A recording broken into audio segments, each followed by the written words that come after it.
What's up, Niner Faithful? This is the Can't Lose Show, and I'm your host, Trent. And it's your boy Josh. Man, it was a great week. It was shaky. I will say, it was shaky. Frustrating. But all in all, we're here, so that means 49er dub, and it continues. Yep, so I hope you guys all have fun watching Brock Purdy game manage his way, throughout the whole season into the conference championship. 2 times in a row. 2 seasons in a row as a rookie. Not to foreshadow what we'll get into later, but yeah.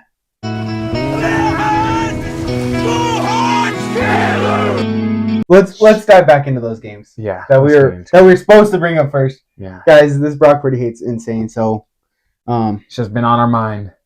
Yeah. Shout out to all the ones that are stupid. All right, my bad. I got to get to this first game. Texans-Ravens. As we know, the Ravens won, okay? Plain and simple. But there's a lot more to the Ravens winning than just that. What did you think of this game? That Ravens defense dominated. I mean, completely shut them out. They had 1 touchdown on the punt return. Mm-hmm. So the Texans offense didn't score. And I mean, really, when you're playing a team like that, the Ravens are going to score. Lamar's going to do his thing. You got to put up points, and that just didn't happen. No, I mean, what I have written on my paper is it was tied going into half 10-10. C.J. Stroud and the Texans looked to be doing enough. Obviously, their 1 touchdown was a defensive score, right? No, punt return. Or punt return. Which special teams is huge in the playoffs. I mean, It's make or break, honestly. Field goals, whatever the case may be. Yeah, we've seen a couple times last weekend. Yeah. But Lamar went back in the locker room, and he said it. He told his team straight up, like, we're better than these guys. Like, we cannot let them What did he say? A lot of cussing or something? He couldn't say it on TV? Yeah. Yeah. So I'm inferring what he said. But, I mean, he came out and he stood on business. I mean, he went down, scored, and they never looked back. I mean, winning 34-10 when it was tied 10-10 at half. Like, if there was any rust on the Ravens in the first half, which I believe there was, I mean, it showed. They shook it off by the second half and were ready to roll, and they did. Yeah, they rolled. They got rolling for sure. The next game, it was the 49ers-Packers, but y'all know that's time for the 49ers segment, so let's skip that for now. Bucks at Lions. Honestly, it was a great game. Yeah. A great game till the last 2 minutes, I want to say.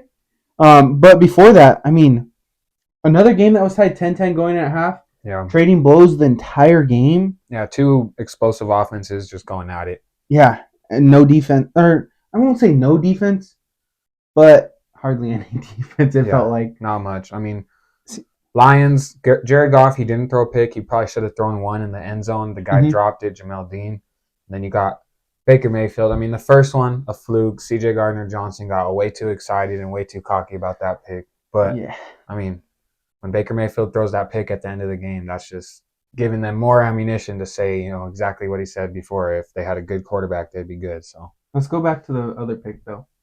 How do you watch film for a tip ball? I know. Come on. And then he throws the ball at Mayfield. Like, it was a perfect pass. I mean, Gardner-Johnson was just floating in space. He wasn't anywhere around any receiver. He just got lucky that the ball tipped right up into his hands. Like, come on, dude. Come on. Yeah. But at the end of the day, I mean, the Lions get it done, and then they give the Bucks an opportunity at the end, which I'm still kind of like in between on this. Would you call the timeout? I would call a timeout. Your season's on the line. You have nothing to lose, right? At that point, nothing to lose. You're either going to lose by not calling timeout, or you're going to lose by not converting and scoring, right? Or the best case scenario, you come back, you tie it, and you go to overtime, or you win it.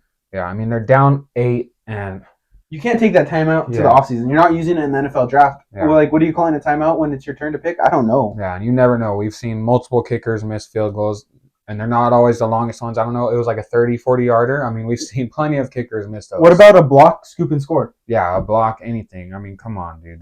I did not like that call at all. I think him saying, Todd Bowles saying they didn't want to prolong the inevitable. Yeah. I mean, it's the NFL. Anything could happen. That's just an insane mindset to have. And whether it was the NFL, whether it was high school, whether it was college, if I'm a player on that team, I'm pissed. I'm pissed. You lost the locker room. Like, don't be surprised if that call right there instantly puts him on the hot seat because you have superstars come into your office as the owner or GM and be like, yeah, I don't respect this coach. I don't trust him.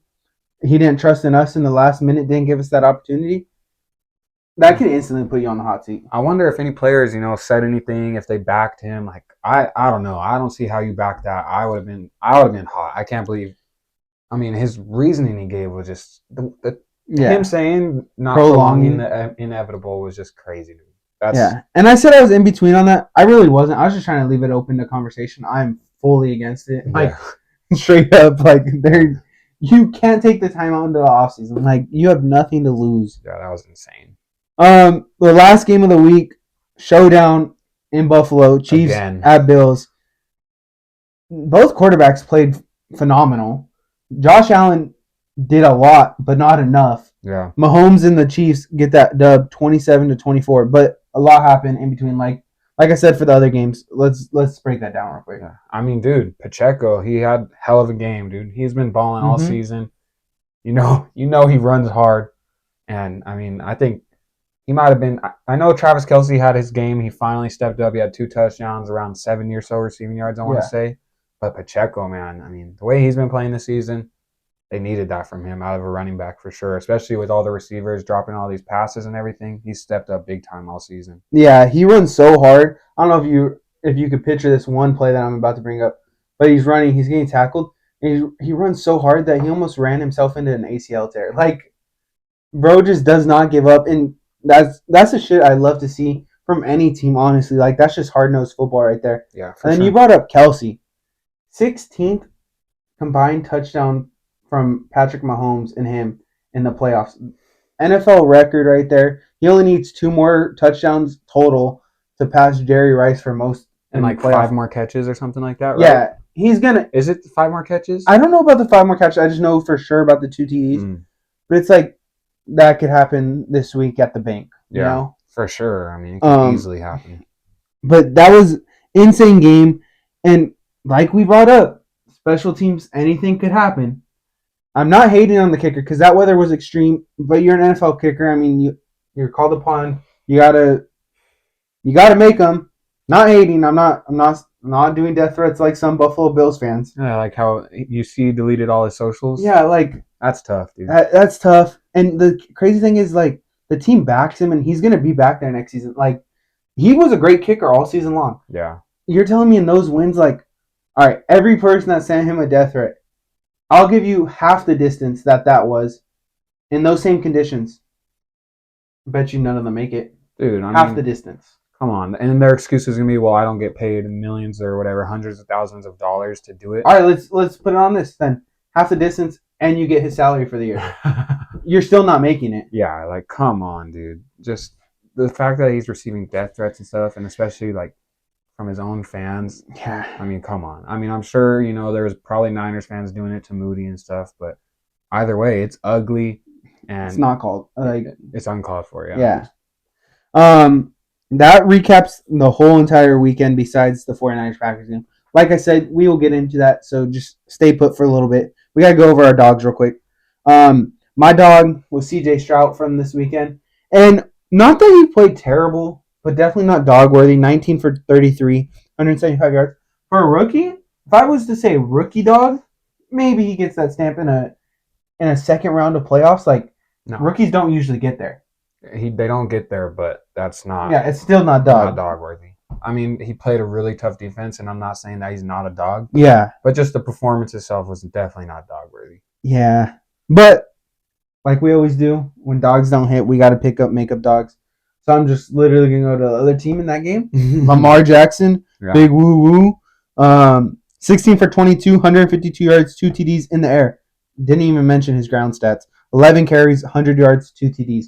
4 TDs on the day. I mean, he is probably the MVP from the weekend if I had to pick one, and that's why he's my backup dog. Yeah, I mean, when you score all of your team's touchdowns, that's dog worthy. Yeah. What about your dog, dude? My dog also did not hit. Josh Allen, like you said about Stroud, he didn't play a bad game. I mean, his stats are a little bit better, and he had 72 rush yards. I forget how many passing yards. 186 only. I mean, 2 rushing touchdowns, but Oh, man. It's really hard for me to give the dog, especially when you don't throw for at least 250, 200, and you don't get the win. Yeah, I was gonna say the win right there is kind of like Yeah. I mean, even the though. nails in the coffin right there for Yeah. not being dog. So my makeup dog, the guy that I'm going to highlight this week, Jahmyr Gibbs. I could have picked Kelsey. I was close to picking Kelsey, but Gibbs, hell of a game. I mean, that touchdown when they were both tied, I think it was 17-17 maybe. Yeah. I mean, that was a huge touchdown for them. He's been balling all season. He's so fast, so explosive. I mean, like right from the line of scrimmage, he's exploding. I'm gonna like stop you right there because like this week we're not hyping up the Lions any more than they need to be hyped up. So we get it. He did have good performance last week. I mean, he had 114 total and average 8 yards per carry. 8 yards per carry. Dog for last week. Damn near a first down every time he touched the ball. For last week. Yeah, for last week. I'm not talking about it. I'm not hyping him up. Don't worry. We're off the line bandwagon fan. We weren't even bandwagon fans. We were just pulling for them because like they were in such deep water for the longest time. Yeah, I mean we were rooting for them last year when they were still bad. Yeah, we said they were going to be good. That they were just right there. So, but this week, all Niners. That's the last positive thing you'll hear from the Lions. They could be good, but we're going to be great. That's fucking a great quote right there. Come on, bro. I've been dropping bars recently. You really have.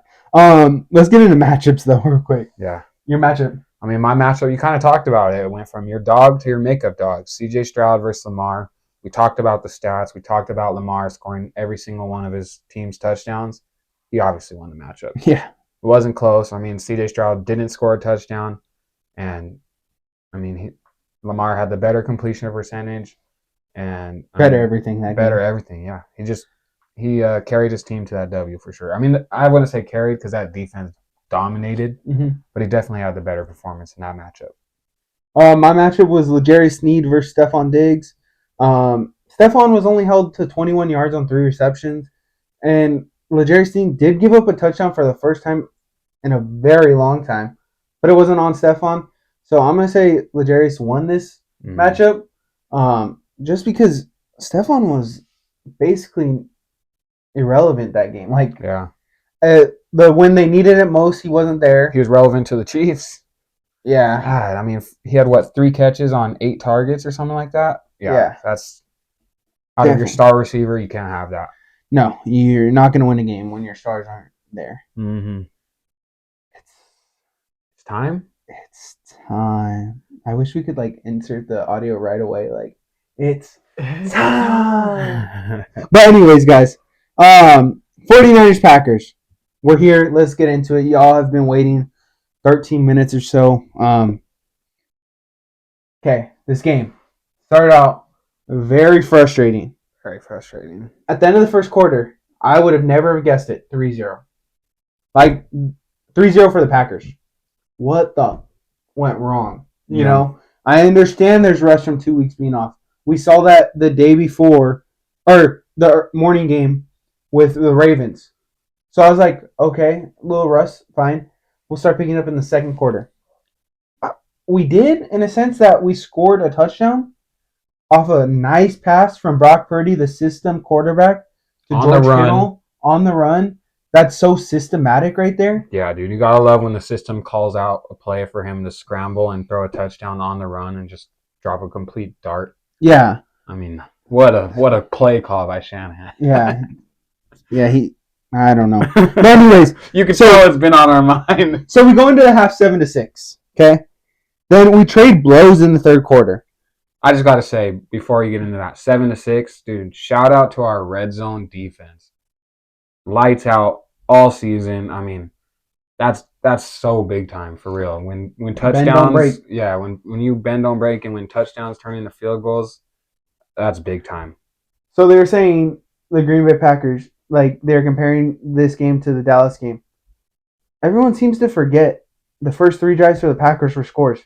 The first 3 drives for the Packers, it was 2 field goals and a turnover that their coach went for it on 4th and 1 and didn't get.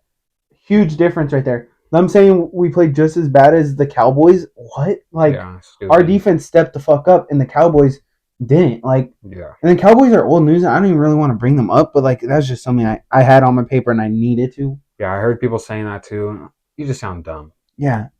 Anyways, 7-6 going into half. Traded blows, third quarter, 21-14 going into the fourth.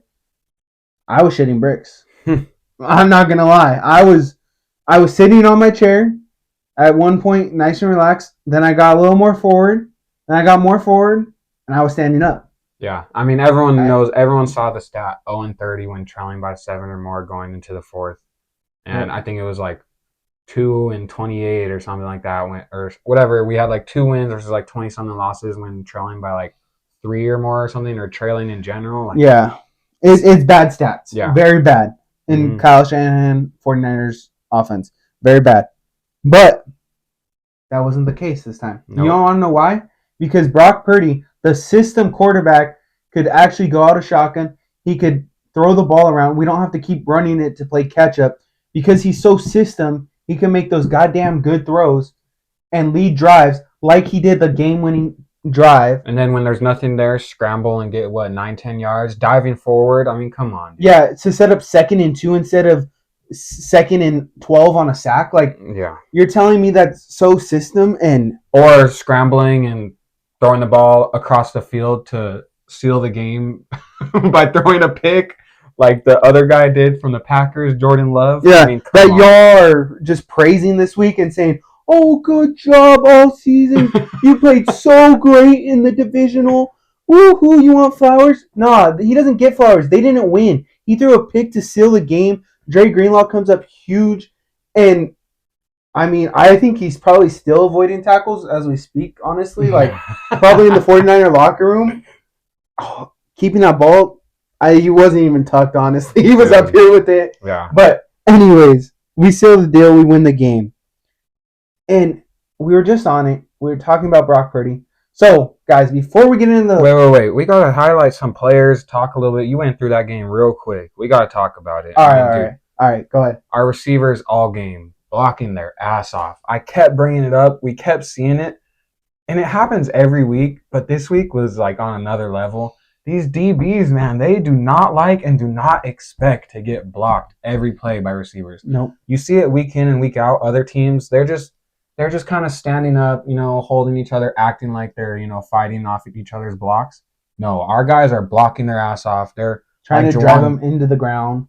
Or drive them all the way into the Gatorade jugs on the sideline. I mean, dude, they're trying to fight our guys every time. We didn't get one call on that, but then when a guy flops after Trent Williams pushes back, I mean, I know they say the second guy always gets caught, but dude, it's such a flop, and it's just like... The world loved it, though. The world loved it, and a lot of people are saying, Packers versus the refs. Watch the game. No. Watch the game. Come on. I mean, it's just so... The hate on the Niners, it feels like we're the Cowboys or something right now, dude. It really does. It's crazy. And then... What about that cheap shot on Ayuk? And he takes it like a man. Yeah, lays the guy out. You see the guy at number 7 running, looks at Ayuk, sees he's not looking, throws the shoulder, and then freaking gets laid out. I mean, come on. But, dude, I'm telling you, man, we got to shout out some of these guys. Yeah, shout out Greenlaw real quick. Greenlaw, we already talked about it. We know he got the 2 picks. And the difference between the 1 pick that we talked about, the tipped pass to the Lions guy, and the tipped pass, Jordan Love's was not a good pass. It was behind the guy. And Greenlaw, if that pass doesn't get tipped, Greenlaw's right there to get it probably anyway. He just adjusted to the tip and then got the ball anyway. So shout out Greenlaw. And then, dude, I mean, also shout out Warner. He balled too, especially when early in the game when he was on fire early in the game. Dude, I mean, every goddamn play. Aaron Jones was looking real slippery, and then Warner just put a stop. I mean, he didn't put a stop to it, but he is getting some tackles for loss, tackles for no gain, and he stepped up big time. I mean, Demo Lenore, balling. Yeah, he is. Balling. Been balling. I mean, last playoffs he was balling. This playoffs he's balling. But the unsung hero, Jawan Jennings, dude. Stepped up huge big in Debo's absence. Every time he catches the ball, he's making 1 or 2 guys miss. He's getting first downs. He's making big plays all game. He had, 5 catches for 61 yards? Mm-hmm. Come on, dude. Balling. Wait, why was he playing again so much? And why was he such a focus? No, because Debo was out. Did we win the game? Yeah. How do we win games without Debo and when Brock Purdy's the system quarterback? I don't know, dude. I don't know. Is it because he floats a pass over the defender, the linebacker that dropped back, and then the safety that's playing over the top, and he floats it perfectly in between to Juwan Jennings for a huge third down completion. Yeah. Is that system quarterback we're still on? Yeah, that was such a good system throw. I mean, come on, dude. When you put it up and over the guy and then in between the defender behind him, great play call. It's literally on the playbook. You didn't it's literally float it over here. Yeah, I mean, make the most perfect, beautiful throw and put it in the only spot that you can put it. Yeah, but man, and then Juwan Jennings. You brought up the block earlier, but we're still on him, so I just want to bring it up again. Blocking a guy in a Gatorade booth, that has blindside all over, and you're expecting that move from a lineman, not a receiver, not even a starting receiver, a third, fourth receiver in our lineup, and he's just blocking his ass off because that's the 49er way. Yeah, I mean, you see it from everyone. You saw even Ray McLeod, dude. When he gets in there, the DBs are trying to fight him too after plays. I mean, just our guys, so unselfish. Yeah, and for sure.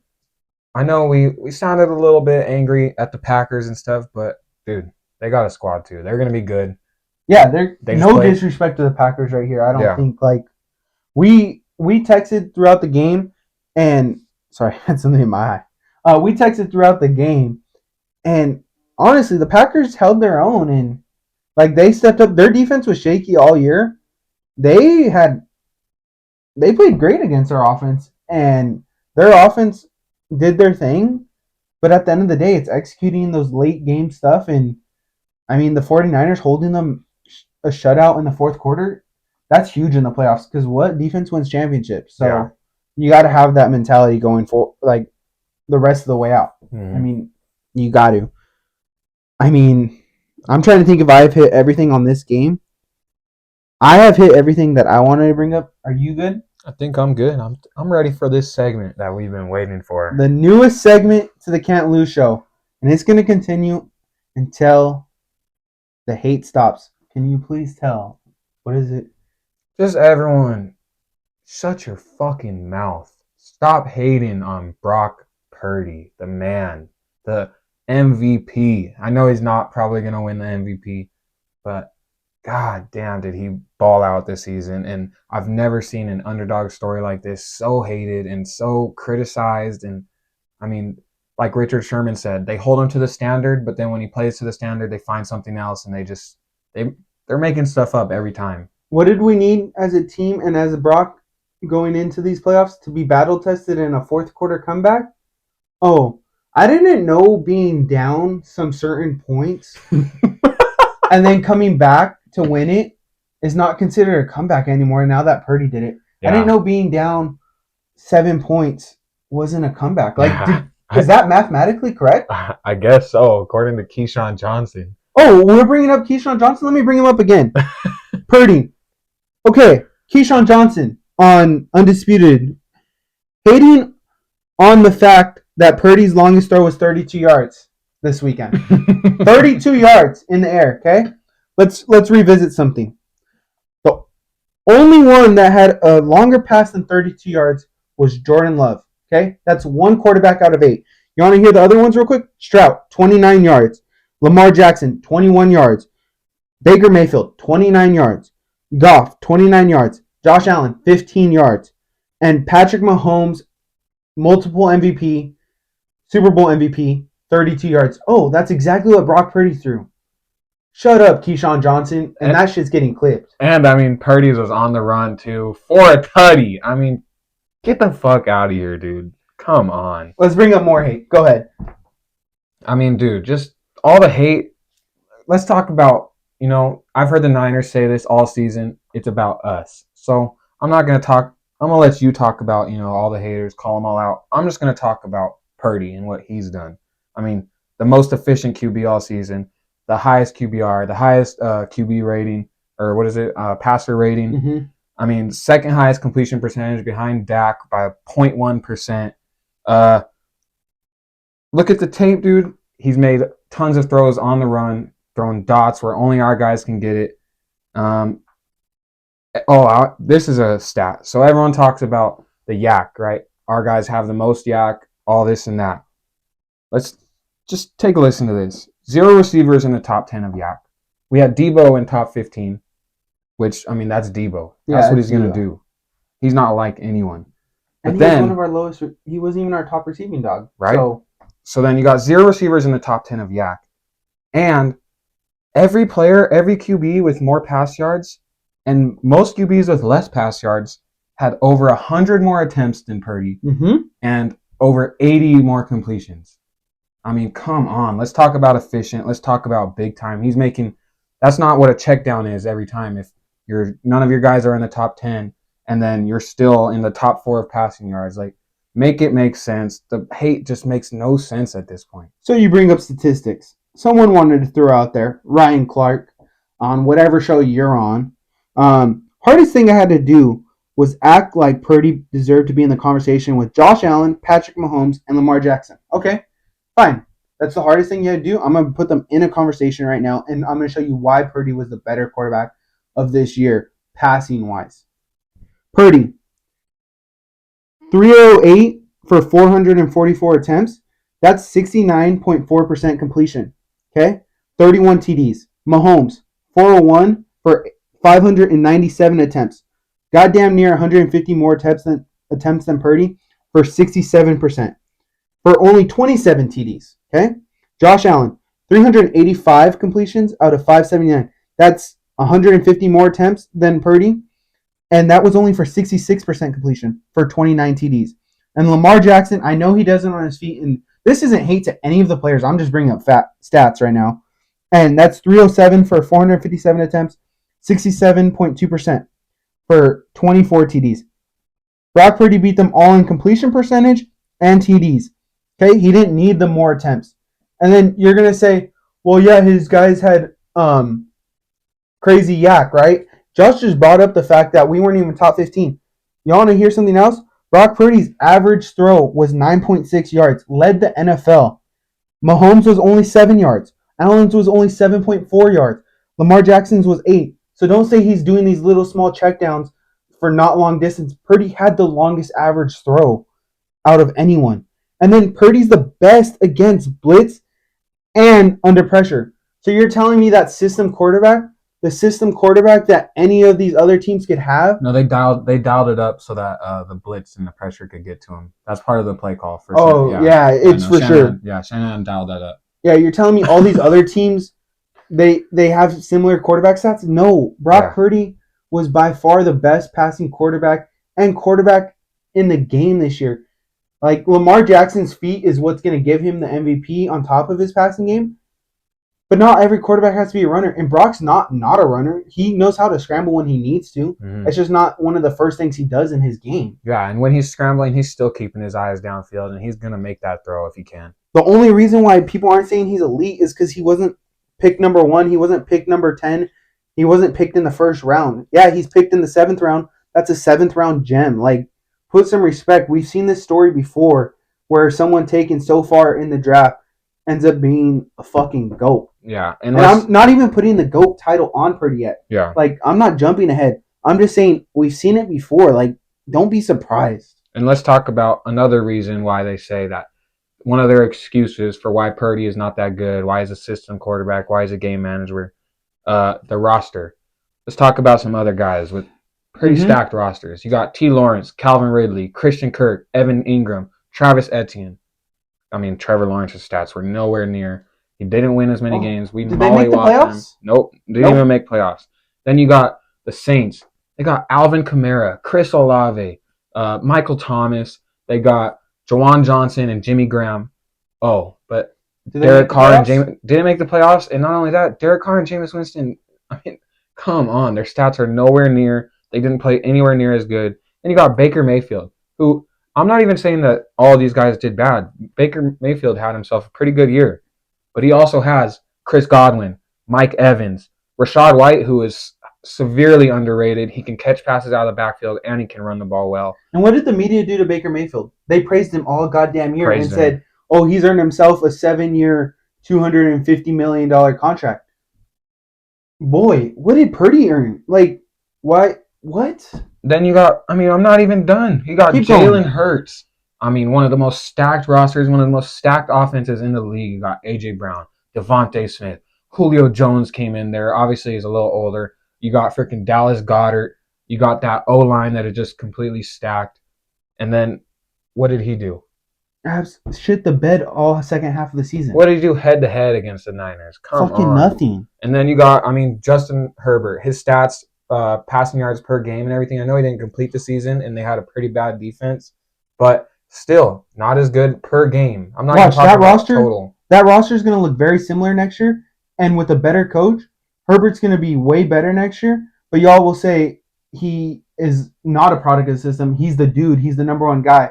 But clearly the system failed him. And he, I don't know. Yeah. And then even guys like Geno Smith. He has DK Metcalf. He has Tyler Lockett. He has, Kenneth Walker and the rookie who balled, Zach Carbonet.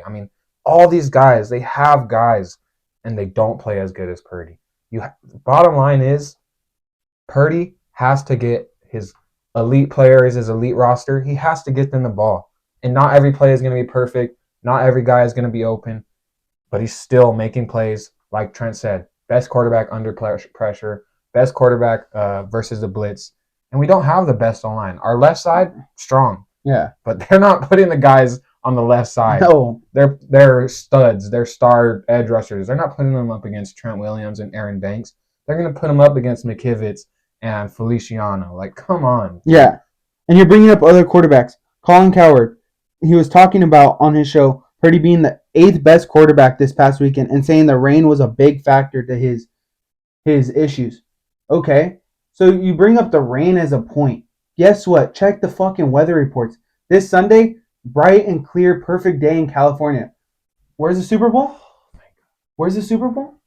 Las Vegas in that dome, baby. So the weather ain't going to be a factor. Okay, it was the man's second or third NFL game in the rain. He will get used to it. Yeah, he's an Arizona kid. You guys are saying, it's because he's not going to be able to grip the ball.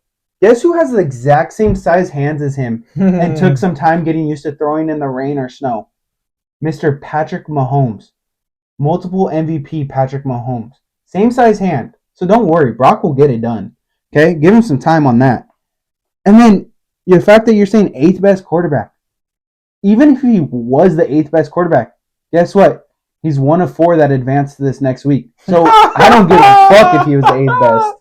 Oh, man. We can keep going on. I'm fired up right now. This might be my favorite segment.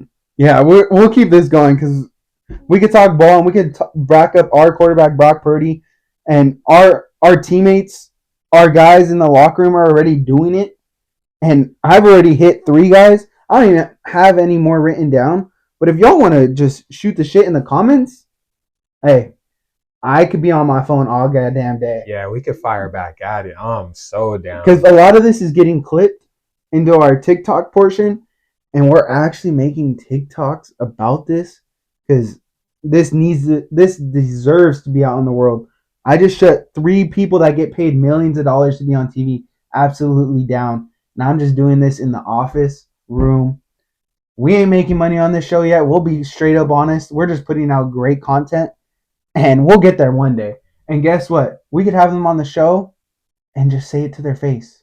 For now, to Colin Cowherd, to Keyshawn Johnson, Ryan Clark, this is what you get through the video of the Can't Lose show. Y'all can find us on any platform right now. And I just want to shout out our show because it's fucking amazing. And we're putting these big names fucking down. Yeah, it's just hate at this point. It's not analytics. It's not stats. It's hate. It's pure hate. And I really don't understand it. I think I've heard Colin Cowherd say, I'm pretty sure he was so hyped on. Remember, he was the one that said, I've never seen an underdog story like this. So he was the one that said that, right? Mm-hmm. Now that I think about it, dude, what? Yep. And he hated Trey Lance because something with his daughter or something like that. Oh, yeah. And then he was hyped for Brock Purdy. And he just switched like that. Yeah, man. All right. That's gonna be it for this segment. We might still have some comments here or there throughout the show. I'm fired up right now. Let's stay fired up. 49ers versus Lions. NFC motherfucking championship for 2023 NFL season 2024. Okay. This is the game of the year to this point. Win and move on to the Super Bowl. Lose and go to Cancun. We don't want to go to Cancun yet. So what do we got to do to get to the Super Bowl? Damn, that was a great fucking transition, Josh. I'm still hyped up from the other segment, and I'm just feeling it. So, what we got to get done? Brock Purdy is going to have himself a day. Are you saying he's going to be the dog on our offense? I'm calling it right now. My dog on our offense is Brock Purdy. I have the same thing written down right here. Why? Purr dog. Because he bounces the fucking back, and he shows up. And Mr. Young Buck Purdy is going to have himself a day with 4 touchdowns and 300 plus passing yards on the day. Yeah. What about you? What do you see? I mean, I see the same thing. You just made me think. You said it's the biggest moment. It's the biggest game of the season. People also said that he crumbles under the lights. Sorry, I got to get this out too. They said he crumbles under the lights. He had a bad game against the Ravens, and he had a bad 3 quarters against the Packers. In the biggest moment, though, against the Packers... When the brights were the lightest? The lights were the brightest? He had it right the first time. When the lights were the brightest, he stepped up big time. I mean, he was nearly perfect, except for... He would have been perfect if George Kittle didn't drop that pass. Yeah. And then, in the biggest games of the season, not just for the Niners, but for the whole NFL, that people were saying, when he played the Eagles and when he played the Cowboys, balled. Absolutely balled and... Probably his best games of the whole season, those 2 games. I mean, The Eagles, we scored on like 6 straight drives. I know Debo had himself a game against the Eagles. He stood on business, but damn, did Purdy have something to do with that. Everything to do with that. Yeah. And you're asking me what we need to get done or need to do to get this game in our favor. Yeah, let's get back to the game. Purdy, we've already gone over him. But I think it's going to be huge that we see Debo. Whether he's fully healthy or not, I think just having him out there, it creates an awareness that the defense has to have. He doesn't have to have this spectacular game, and that's never been our team all season. One game it's Ayuk, the next game it's Kittle, and the next game it's CMC, or maybe it's 2 at once. But it's like, we don't absolutely need Debo to go off. And if he's healthy and able to, hey, I'm not complaining. Yeah. But I think it's important that he's out there. Yeah. I think, dude, any of our receivers, Ayuk, Jennings, and Kittle. I don't think any of those DBs, those linebackers are definitely not guarding Kittle. No. I think that that's a huge mismatch this weekend. I think our passing game could have a field day. Yeah, I think we're going to have to exploit that secondary. I know you have that written down, so I'll let you talk about that real quick. Their secondary, our receivers. Go ahead. Like I just said it. I think they can have a field day. I think Ayuk's going to have a big game. He didn't have a quiet game last week, but he didn't have the huge numbers, Yeah. I think he's going to have big numbers this week. I don't see any of those guys guarding him. And I think any of our receivers could have a big game. I think Kittle's going to have a big game because those safeties and those linebackers are going to have a tough time guarding Kittle. Yeah. It's just a mismatch with our receivers, our tight ends, and their secondary. I'm telling you guys right now, don't be surprised when the 49ers boat race the Lions this weekend. We're only a 7-point favorite. We could be a lot more. And I'm calling for a boat race because we fare so great against their defense, okay? Run game and pass game. I'm not afraid of the Lions at all. And then we flip the ball, defense-wise. We got to pick dogs, but I want to tell you real quick why I think our defense will match up great against the Lions. Their tight end, arguably one of the best tight ends this year in the NFL. I'm not hating on him, but he's not fully healthy. He's in a big old, not cast, but big old thing on his knee, brace on his knee. And guess who is the best linebacker coverage guy in the NFL? Mr. Fred Warner. Okay? And who's not far behind him? Dre Greenlaw. Come on. He is not going to beat our linebackers enough for the Lions to have him as a huge factor. Okay? Then we'll go slot. You got Amon-Ra lining up in the slot. And then even if he goes out wide, but in the slot you got Lenore, who's played his best football in the playoffs. He's been balling. Just balling, dude. He's a dog. He can play anywhere on the field. And then if he goes outside, you got Travarius Ward, who's had the most pass breakups all season. Mm-hmm. He's had some picks.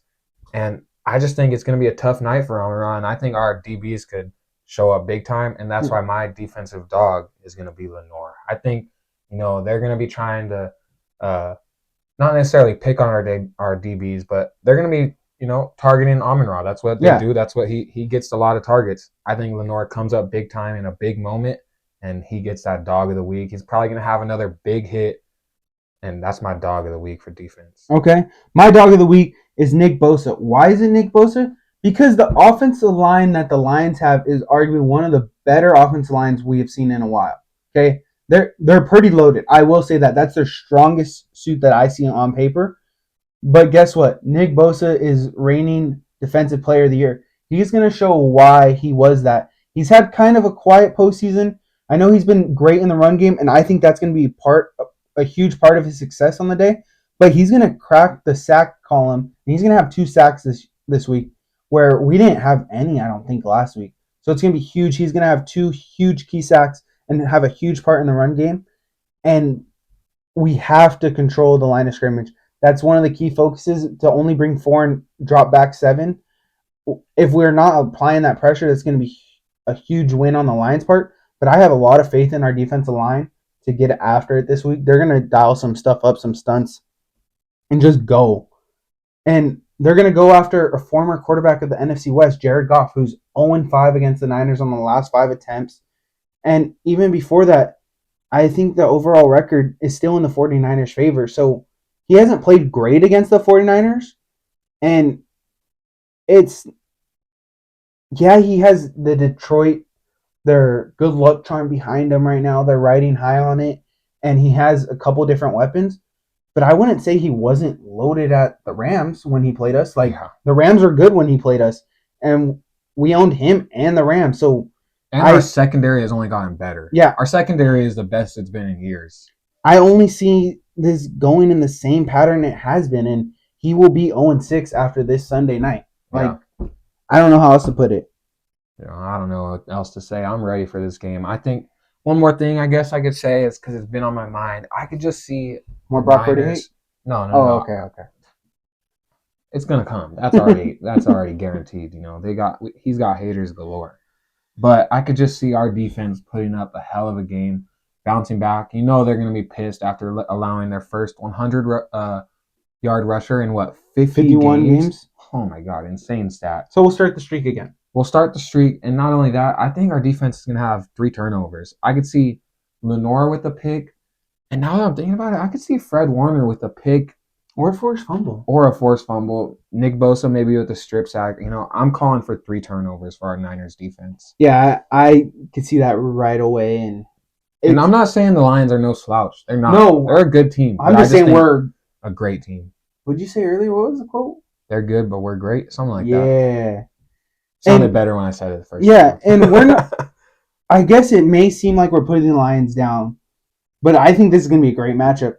I just said don't be surprised when the 49ers steamroll them, because we are supposed to be better. We are better. And they're pissed off. And it's going to show. Yeah. They're pissed off right now.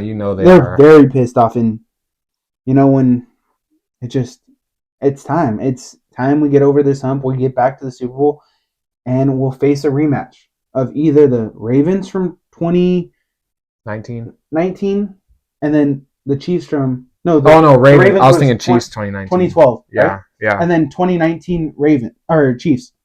So, with that being said, let's get into that game. Okay, we have to pick dogs of the week, and we've already picked dogs from our 49er games, so this dog of the week is going to, of course, come from the only other game. Your dog, go ahead. My dog,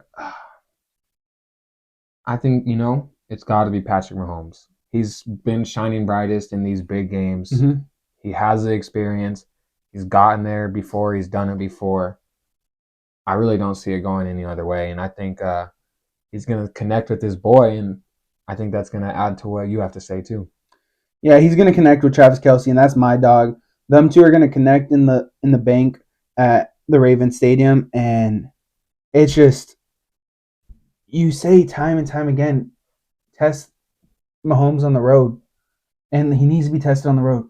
He went into a hostile Buffalo environment and did his thing and did not skip a beat. I don't expect that to change when they go into Baltimore this weekend. And that's why my dog has to be Travis Kelce, because he's going to have 2 or 3 touchdowns again. And that's going to propel them to winning the AFC. I never want to pull for the Chiefs because I don't like them because of the history, right? It's our last Super Bowl appearance. But I also don't like the Ravens. And I just see the Chiefs, stunning the Ravens. They're lined up for destiny this year. Like, they're clicking on all cylinders. But don't get me wrong, like it's gonna be a hard fought win, but they do enough to get it done. Yeah, I think just that experience alone. I mean, I know they have a lot of different players, but their core guys, they're there. They've been there. Mm-hmm. They know what it takes, and I think that's what's just going to get them over that hump. Yeah, Chris Jones will come up with a game-sealing sack to finish the day, or huge 4th-and-2 stop, and it's just gonna happen. Those I mean, key guys. I think Lamar Jackson might have taken the most sacks of everyone last week, and he got sacked 3 times. I'm not. Don't quote me on that, but I'm pretty sure. Yeah, I don't know. But we both see this going the Chiefs' way. Yeah. All right. So when we talk to you guys next week, we are predicting 49ers NFC champs and AFC champs Chiefs. We'll talk some Pro Bowl, but we'll get into early Super Bowl matchup then. Let's slide out of the NFL. Let's go to Saturday night, fight night, UFC, whatever number it is. But I don't care about the rest of the card. Let's just get into Strickland and Duplessis. So I know you said that it was on TV. We were watching together. It was on TV. You weren't paying too much attention. I was. I'm not the expert in UFC, but Duplessis won.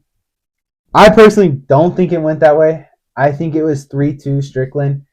I understand Strickland had the blood coming from his face, and from an outsider looking in, you'd be like, oh, damn, he's fucked up. Like, he's definitely not winning the fight. But it was from the headbutt. Yeah, it was from a headbutt. And Strickland, he connected more. He owned the fight. He controlled that fight for most of it, enough to win. Yeah, and I mean, I kind of went back and watched it. I was watching it earlier before this a little bit, like some of the highlights and stuff. And I mean, Strickland was piecing up. It looked like it was a dogfight. I mean, you saw both of their faces after. But Duplessis' face looked pretty messed up. I mean, yeah, pretty bad. So, I mean, I can't say who I think won. From what I'm hearing, it sounds like Strickland won. But from what I saw from the highlights and everything, it was a dogfight. Yeah, and I'm not even hating on Duplessis. Like, I'm just saying what I saw. Like, he put up a fucking dogfight, like you said. Yeah. And both of these guys, like, if I was soft, like most of the culture, like in giving participation trophies and stuff, I could have handed them both a belt and said, like, y'all both fucking were dogs. But at the end of the day, the judges scored in Duplessis' favor, and he walks away with the belt. And he already called out my guy, Adesanya. So, and Alex Pereira, no? Did he call him out too? Well, he was in his corner, huh? He was in Strickland's corner this weekend? Yeah, but Alex Pereira, I don't know who said it first, but Alex Pereira said something about, I might have to fight, like, who knows, maybe I'll fight one more time at middleweight. And Duplessis said, like, bring it on, basically. Yeah, well, he's calling out 2 crazy names and 2 champions. I don't think not current champion with Adesanya, but 2 champions. I don't think he'll retain the belt in his next fight. Yeah. I think if he calls out those 2, he will get handled by both of them. Yeah. And that belt's been changed around a lot. We've even said it last week. Like, there's not been a single fighter to keep it. There's 4 different belt changes in that division. Yeah, like, Adesanya, Pereira, Duplessis, and Strickland. Yeah. So it's hard to keep it in that division, and I just can't see him. Yeah, and if Adesanya gets that fight, I mean, if he's the next one in line, you know he's hungry. He's hungry right now. Yep. He's out to prove it, and I mean, we already know he doesn't like Duplessis, and I don't think he's gonna fight like how he fought Strickland. He didn't hate Strickland, you know. He does not like Duplessis. Yeah. That hate that's a whole different animal when you get in the ring. Yeah. With that being said, though, we're gonna have a fucking great weekend of football coming up. Sunday is gonna be an awesome day. But until then, I hope y'all love the show. And the Brock Purdy hate needs to absolutely stop. But it won't. So we'll talk about it next week. Yeah. When they have some other excuse next week why the 49ers won, but it wasn't on Brock Purdy's shoulders. Until then, doses. Doses. Bang, bang. Niner gang.